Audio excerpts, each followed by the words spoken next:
موجودہ صورتحال سیلاب کے پیش نظر مختلف علاقوں میں جیسے راجنپور، جامپور، فاضل پور اور مختلف علاقوں میں جو ہے سیلاب کی وجہ سے میٹ تمام سامان ہو گئے، جس کی وجہ سے متاثرین جو ہے کھلے آسمان تلے بیٹھے ہیں۔ اسی طرح پورے پاکستان کے شجاع آباد میں بھی جو ہے متاثرین کی امداد کے لیے کیمپ لگائے گئے ہیں۔ شجاع آباد کے مختلف مقامات جس میں لکڑ منڈی، مین اللہ چوک، نوری جامع مسجد کی مین پوائنٹ پر، اسی طرح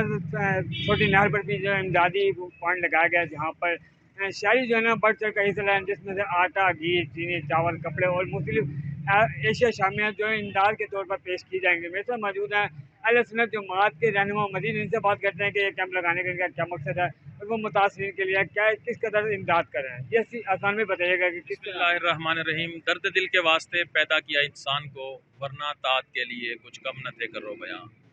ملک پاکستان اس وقت سیلابی صورتحال سے دوچار ہے۔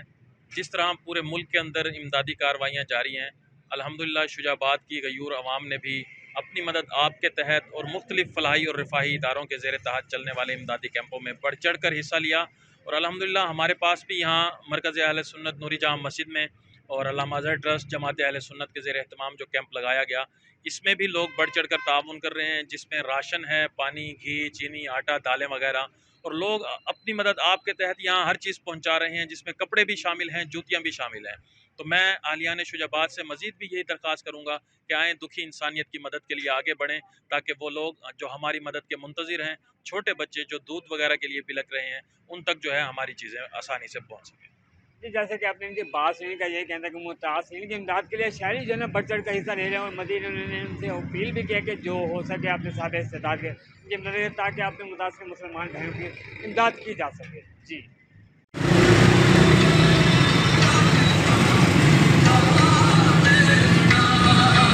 شادی کی خاطر ہمیں معاف کر دینا